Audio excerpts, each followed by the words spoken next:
Hello, and welcome to Non Sequitur News for June 28th, 2024. It's Season 3, Episode 180.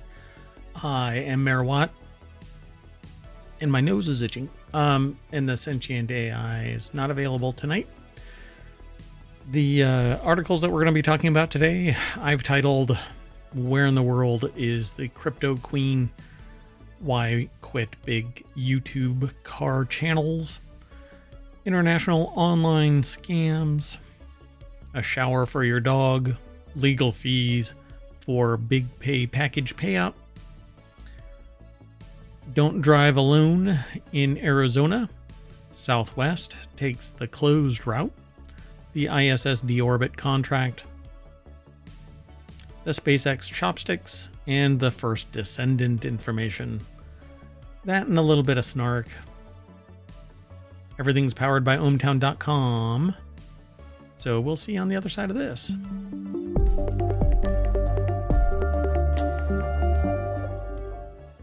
So welcome back.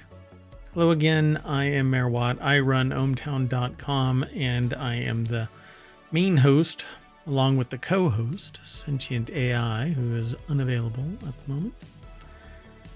We put together 7 shows.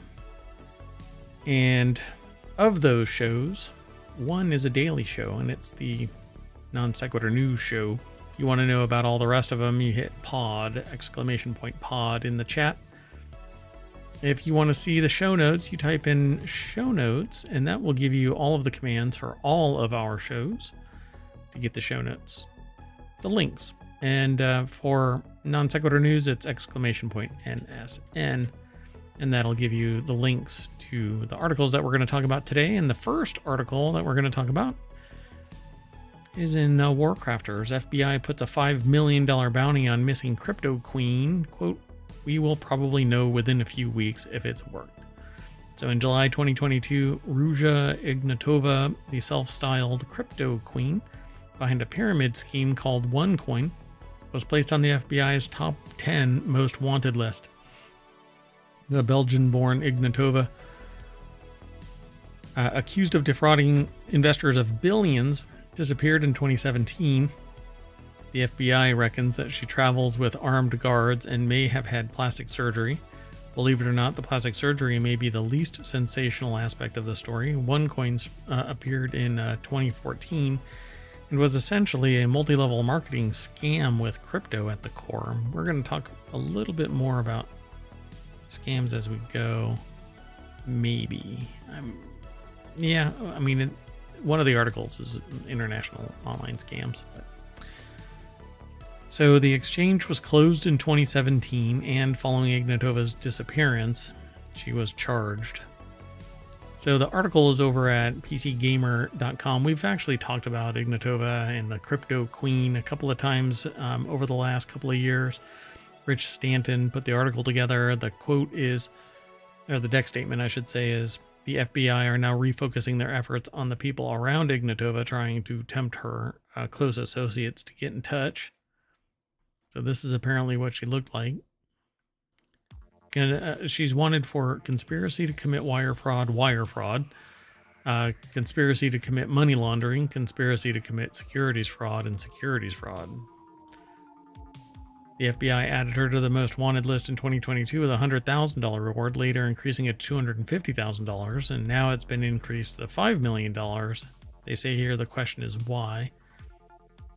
Follows hot on the heels of a BBC World News documentary, The Case of the Missing Crypto Queen, Dead or Alive, which revealed Ignatova's links to Bulgarian crime networks, investigated a mafia boss that may be linked to her disappearance, and raised the possibility of Ignatova being murdered. Yeah. So there's a link over here. If you follow that first link through ohmTown, you'll be taken to this link, pcgamer.com, which has the BBC News World Service video about the missing crypto queen, dead or alive. Bartlett on his Substack said, Jamie Bartlett, who's the journalist behind the BBC podcast series, The Missing Crypto Queen, a fascinating unpicking, I think it's unpacking maybe, of Ignatova's story, and believes the reward is aimed at close associates who may still be protecting her. Carefully chosen number, apparently. If Ruja was on the run, she would likely come into contact with various airport officials, harbor staff, chefs working on private yachts, shop assistants. $100,000 would not convince any serious criminals to hand her over, but it might be enough for various service workers who might cross her path. So yeah, they amped it up to $5 million. It says Ignatova is currently the only woman on the FBI's most wanted list, and other figures for which the FBI offer a $5 million reward, including various drug cartel, Russian crime boss, gang activity, etc.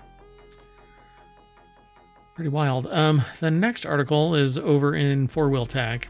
We have a wide array here at Non Sequitur News. It's kind of the namesake, bouncing from one topic to another with no real rhyme or reason. Sometimes there is an interconnect. Actually, when you really think about it, the way that I think about it, everything is connected in some way or another. This article over in Four Wheel Tech says, here's why so many people are quitting big YouTube car channels. I recently saw a video about this, but I failed to actually play it. I mean, I saw the thumbnail and the title. If you watch much automotive TV, we just kicked off a show called Four Wheel Tech. That's this. If you watch much automotive YouTube, you probably noticed a slew of why we're leaving videos being posted by people working for some of the biggest automotive YouTube channels on the internet. Donut, Hoonigan, Car Throttle. It feels like everybody is quitting, but it also feels different than other big groups have actually done the same kind of thing. EduTube, yeah. And others have kind of bounced out. From Hoonigan to Donut, it feels like everyone's quitting. Colin Woodward over at Jalopnik.com put the article together. Says this is feels different than the group of big YouTubers who announced that they're retiring or taking a step back from their channels. So what's the deal here? These are the dream jobs so many people would kill to have, so why are they just walking away?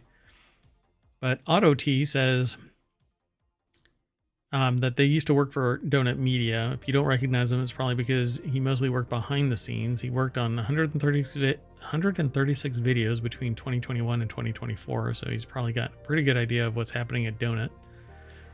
According to him, the reason is money, but not the kind of money you're thinking of. It's true that the auto industry doesn't pay well. You get to do some really cool stuff. Your actual salary is generally pretty low, it says here. Like, good luck ever having kids without a spouse who makes bank low.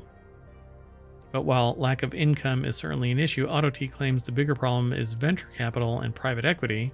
Investors have bought up many of the biggest automotive YouTube channels, and once they took over, their goal was to make as much money as possible in a business with consistently low profit margins.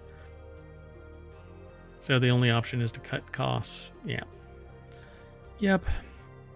And the problem there is the organization could have existed in perpetuity.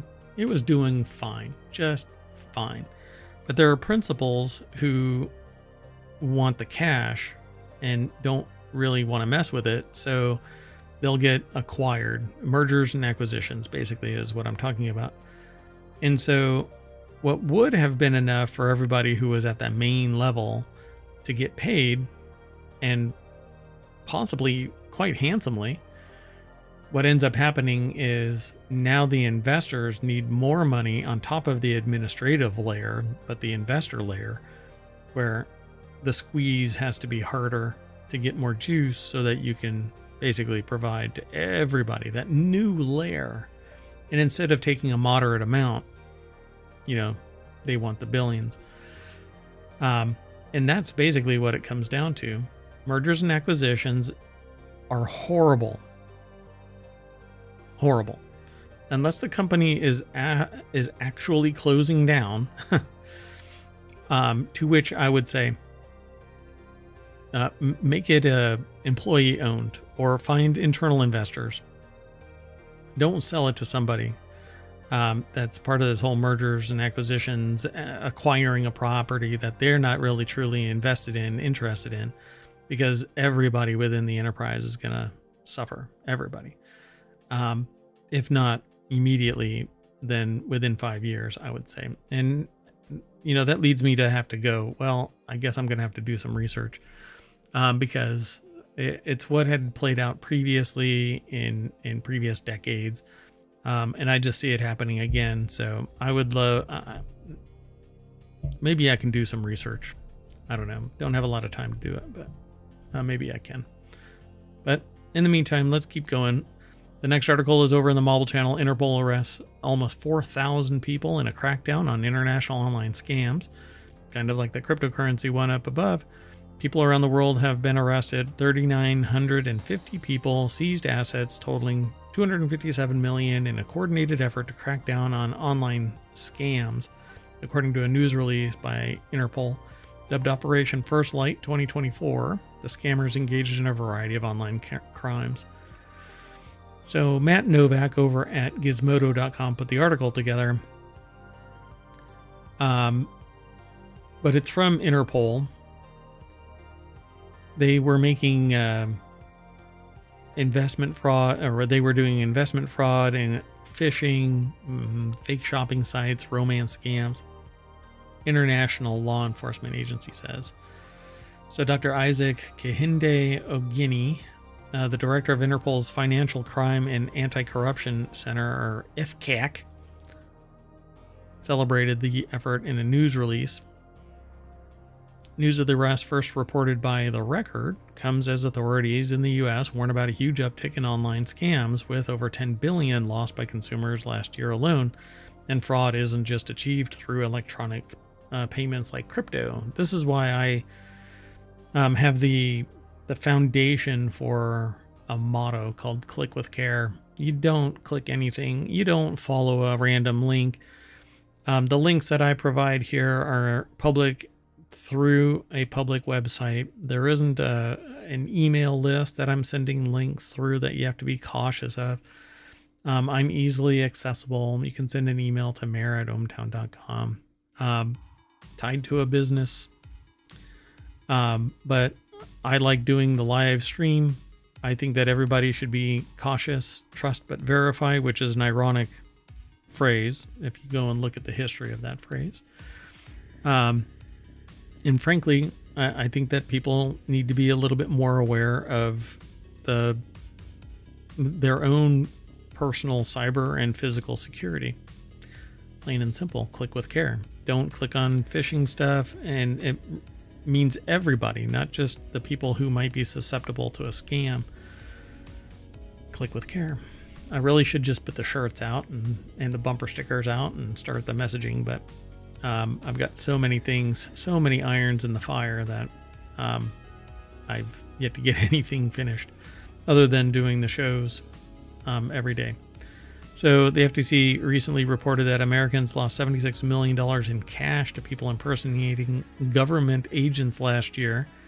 The only way that you should interact with anybody who says that they're a government agency is basically take their phone number and then contact the agency that they're saying they're from by way of their public phone number and say, hey, this person contacted me. Are they legitimately a member of this organization? And if they can't say yay or nay, then it's bullshit. Don't even bother.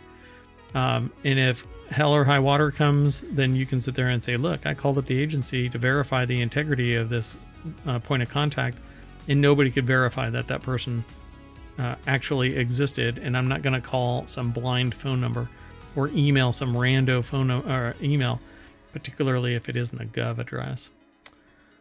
So this person here back in February, New York Magazine's financial advice columnist wrote of her own experience losing cash to scammers in a piece titled, "The Day I Put $50,000 in a Shoebox and Handed It to a Stranger." Yeah, that's just idiocy. Let's keep going.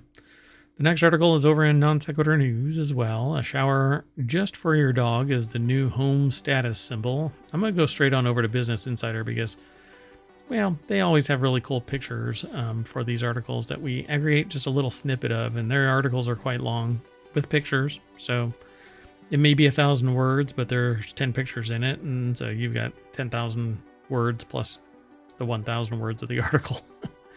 You know what I'm saying? Anyway, Alcina Lloyd over at BusinessInsider.com put the article together, and I'm having a seizure looking at the floor of this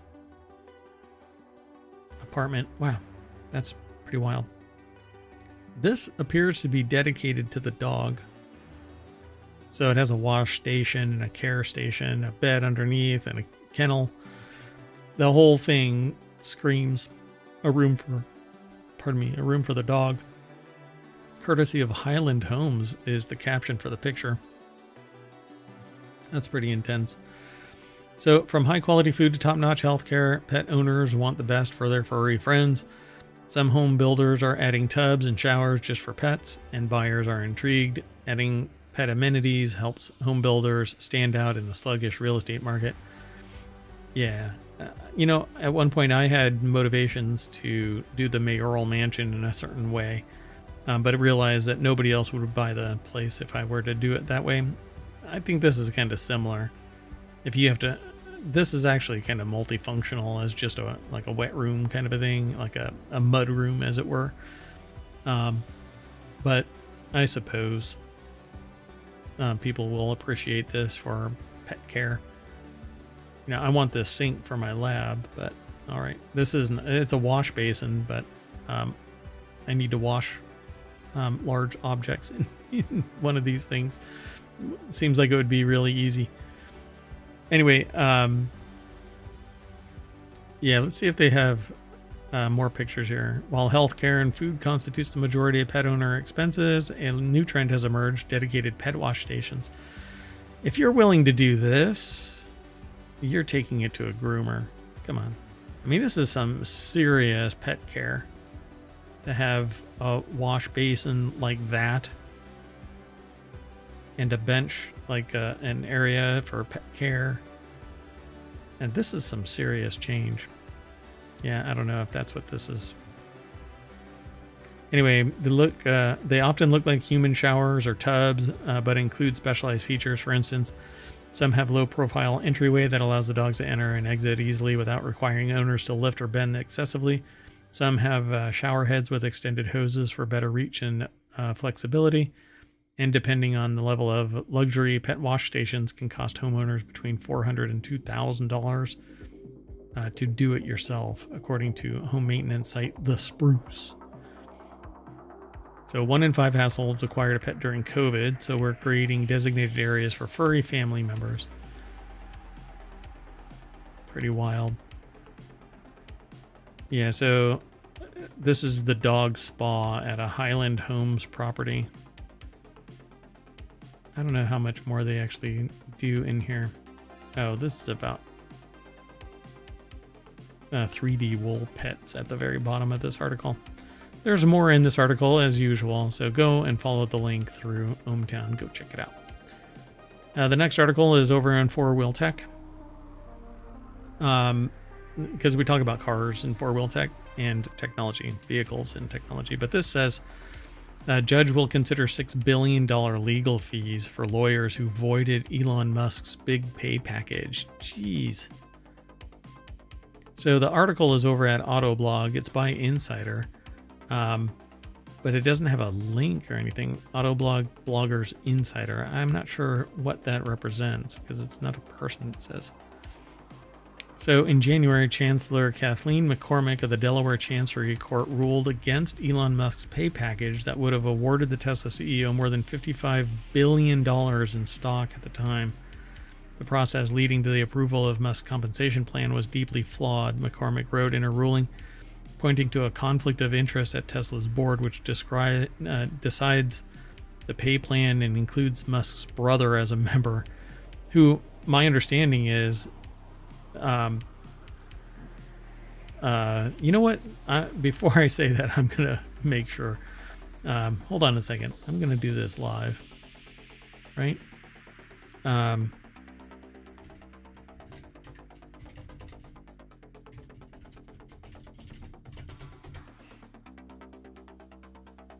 Yeah, so yeah, Elon Musk was the CEO of the chairman of Solar City. Served as the chairman of Solar City, but I thought there was somebody else. Hold on a second. Pardon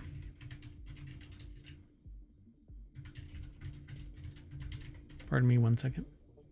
Oh yeah, it is. So yeah. So it is what I remember, but I was like, is that, I just wanted to make sure. So guess who bailed out Solar City from implosion? Tesla, Elon Musk. And guess who's on the board of Elon Musk's Tesla? Lyndon Rive, apparently. Right? That's the brother. Let's see here. Yeah, is that not true? Yeah, I'll look again. Hold on a second. Oh yeah, relatives, Elon Musk, cousin. Right? Yeah, anyway. See, and now I need to go and look at the board of Tesla again. Anyway, so they say that Musk's brother was a member.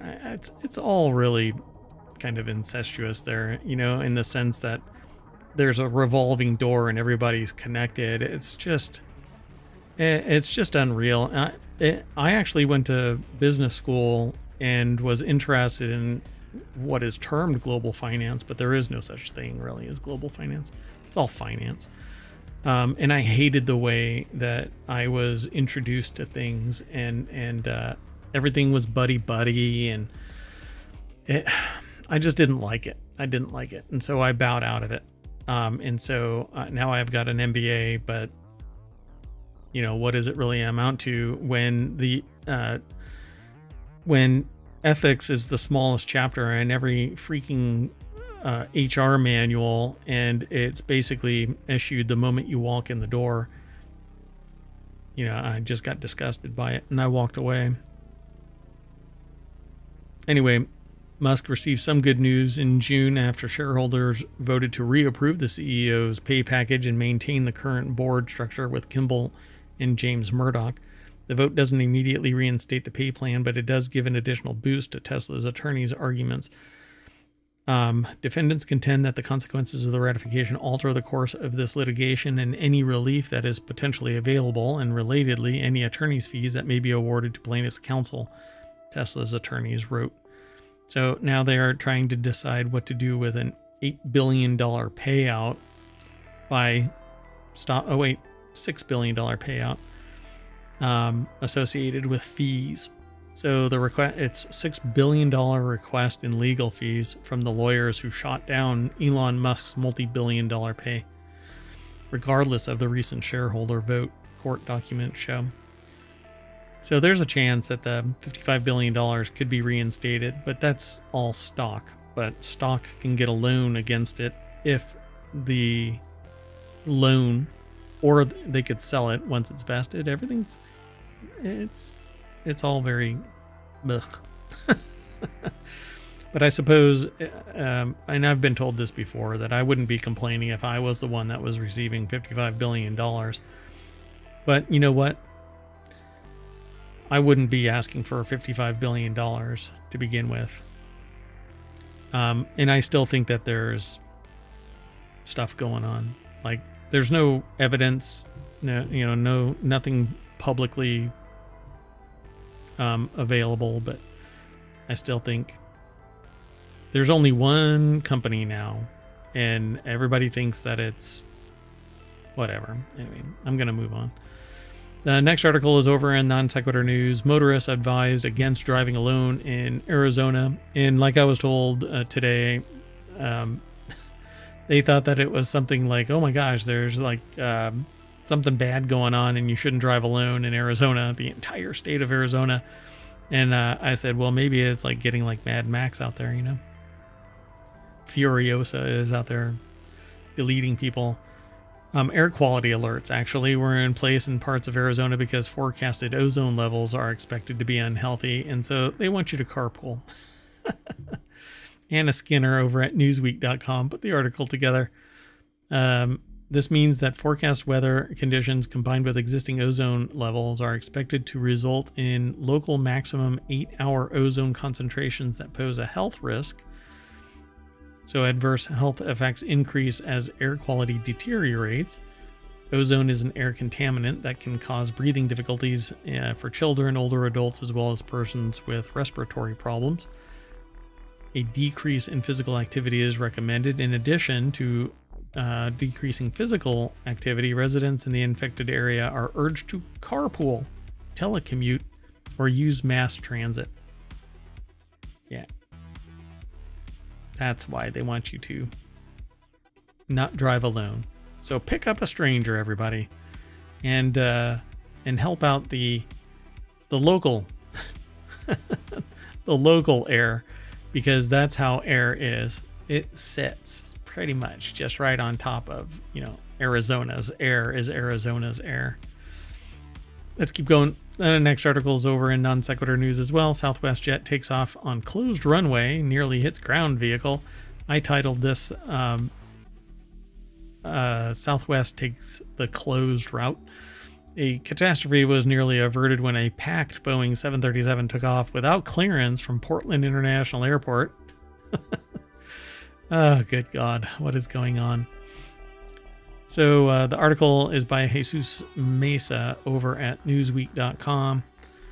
The incident occurred early on Tuesday morning when a full Southwest flight 4805 to Baltimore departed from runway 29 at 5:43 a.m., 2 minutes before it was scheduled to open.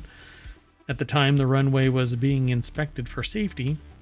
So the pilot didn't have their coffee, I guess, and said, "Screw it, we're doing it live." In audio recordings of air traffic control obtained by local media, controllers can be heard repeatedly warning Flight 4805, "Just so you know, there is a vehicle on the runway and it is closed." Moments later, a controller is heard saying, "I tried warning him." Dude just took off anyway. I gotta be somewhere. Oh, and then they just go off. In a statement to Newsweek, a Southwest Airlines pilot said, "Southwest Airlines is engaged with the NTSB and FAA to understand the circumstances of the early morning departure of Flight 4805 from Portland International Jetport on Tuesday, June 25th. After departure, the aircraft continued safely to its destination." And then after that paragraph, they just start talking about planes flying low, planes doing a Dutch roll, planes flying low again. There's been several of them, by the way. One just recently dropped 25,000 feet in 5 minutes. Yeah, pretty intense 5 minutes. First class. Anyway, let's go on to the next article. It's over in the Mobile Channel. Of course, Elon won the contract to crash the ISS into the sea. The International Space Station is dying, unfortunately. It's going to get taken out. And the way they take it out is by deorbiting it like so much battery blocks. So Florida, if you're listening, watch out. You might end up with an ISS in your house. The International Space Station is dying. Once an icon of space exploration, something I would stare up at the sky in hopes of seeing as a kid. The station is now spending its last few years in orbit before being taken down by NASA. Or more specifically, being crashed into the Pacific Ocean by Elon Musk. Apparently, this is like a $1 billion gig. Musk SpaceX will be given $843 million to complete the job of deorbiting the aging space station. Amber De Silva over at Jalopnik put the article together, but it's posted at QZ.com. It is Amber De Silva that said that part about they would stare up at the sky, in hopes of seeing it as a kid. I had thought, maybe it would be completed by somebody else. There are others out there that are, quote unquote, trying to clean up low Earth orbit of its trash. But apparently Musk is SpaceX. I don't give Musk the credit, but SpaceX engineers are the reason why this takes place. And all of you who think that it's Musk, no, just no. Some of you may be thinking, hey, I live near the Pacific Ocean or the Pacific Coast. What happens if Musk misses and crashes the ISS into me personally instead of the ocean? Well, statistically, that's probably not something you'll have to worry about. Well, there's a person in Florida that is going to argue with you about that, considering a battery punched through their house into their basement. There wasn't even a basement. Anyway, yeah. So the ISS is coming down. Well, right now, Starliner is attached to it. So hopefully everybody gets off, right? Let's keep going, though. We got 2 more articles, including this one. This one's over in Reality Hacker. Watch SpaceX test chopsticks for upcoming catch of Super Heavy booster. SpaceX has been testing the mechanical arms which will try to catch the Super Heavy booster at the end of its next test flight, which could take place in July. If you've never seen this, it's pretty neat. I've been watching this stuff over at SpaceX for a while. There's a lot of videos over on YouTube, and there's channels that are dedicated just to SpaceX monitoring. The short video shows one of the giant arms clasping a rocket part as part of a rehearsal for the highly anticipated catch maneuver, which will occur as the booster returns to the launch tower at SpaceX's Starbase facility in Boca Chica, Texas, shortly after deploying the upper stage Starship spacecraft in orbit. So it's really neat. Basically, it looks just like you stick your finger out like that, to do the V and then put it horizontally and then land a pencil in there. And that's what it is. But it's a tremendous amount of engineering. I think that is pretty amazing. And it's designed to catch them as they're descending. They have little arms, little tabs that stick out. And then these chopsticks will close as the rocket descends. It'll do its braking and then just set on the chopsticks, and the chopsticks will catch the burden and kind of slow it down, and then set it on its base. So it's pretty cool. I find it really fascinating. What I saw recently, though, as a side discussion here, was two of the rockets coming back to land, and you get this dual sonic boom as it breaks the sound barrier, and it's just kind of surreal. It's like watching the movie Gattaca or Star Trek, although Star Trek has it without rockets. It just kind of takes off, but at least modern Star Trek, old Star Trek, like right at warp 1, those pre-warp launch systems would transition into warp drive, and those were rockets. So anyway, really neat. Love the idea of this. Love the idea of just constantly sending out probes and stuff like that. I think this is amazing. But being able to catch one of these Super Heavies is going to be amazing. The Super Heavy is 70 meters tall, has no landing legs, so the flight home will have to be highly accurate to enable the tower's arms to secure the booster as it comes in. So yeah, basically it's going to land on this thing, and there's a pad underneath it, so it's going to slow down and then get caught. And then there's a little mount that it's going to sit on so that it can be ferried back into its home like a hermit crab. So when fully tested, the Starship is expected to carry crew and cargo to the Moon, Mars, and even beyond. But I don't think it has the oomph for Mars. But we'll see. And then finally, the last article for today, which I'm just going through the articles really fast. Sorry. The First Descendant preload guide, release time, file size, and pre-order. The First Descendant is about to enter the free-to-play shooter space, but you can make sure you're one of the first people in by preloading the game early. The article is over at Digital Trends. Jesse Lennox puts the article together, and it says, while Destiny and Warframe are two of the biggest names in the free-to-play looter shooter space, the First Descendant looks like it might be able to carve out an audience for itself when it hits, coming to most platforms on July 2nd. This third-person shooter using Unreal Engine 5 certainly has the looks to draw people in, but only time will tell if it has addictive gameplay and enough content to satisfy gamers. It's not often you get to be there on day one for a live service game like this, so plenty of people are hoping to get in as early as possible to be the first to hopefully get some overpowered gear and guns. Here are all the preload details you need. So again, go over to digitaltrends.com, follow the link. It's the last one in our playlist. Jesse Lennox put it together, but I'll go over some of this stuff for you. So the First Descendant has a staged release time on Tuesday, July 2nd. It'll be released in Berlin at 9 CEST, Los Angeles at 2 Pacific. No, at midnight. Okay, so it'll get released at midnight on July 2nd. New York at 3 Eastern. Mexico City at 1 Central. Sydney at 17 AEST. And Tokyo 16 JST. So somewhere in there might be you. And like Cape Town is 9 SAST. But I don't know exactly what time that is.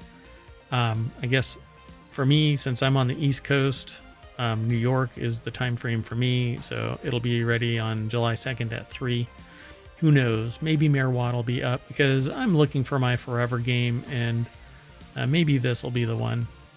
Every time I've went to declare something, my forever game, it just sucks. What was it? I just forgot it. Doggone it. Hold on a second. I'll pull it up.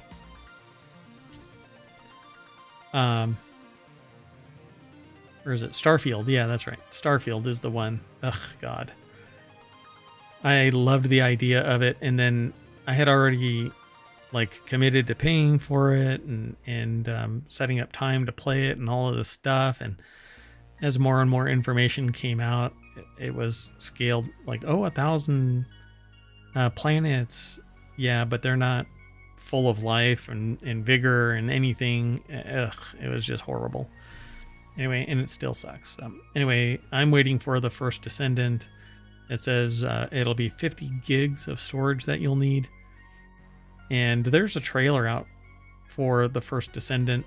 It says, being free to play, anyone's able to preload the First Descendant 48 hours prior to launch, starting at midnight on June 30th, or your regional equivalent. So midnight Pacific time on June 30th. So we're 2 days away from that, or your region location, whatever it is. So the First Descendant is completely free. No paid versions available to pre-order. Just preload or download the game and you're good to go. So can't wait for that. There's more information over at Digital Trends. So definitely follow the link and we'll go from there. Unfortunately, Mayor Watt has some mayoral duties to take into account. So I'm going to get out of here and let you go about your day. Thank you very much for hanging out. If you're in chat here on Twitch or in YouTube, I hope to see you tomorrow at 5 p.m. Eastern. Oh, wait, scratch that. I may have some mayoral duties tomorrow, Saturday, the 29th as well. I'm not quite sure what the time frame is going to be, but it is what it is. There's nothing much that I can do about it. So be sure to follow us here on Twitch and over on YouTube. Anything that I miss, I'll do a time machine the following day, and everything will keep on moving forward. I've yet to miss a day without a time machine in tow.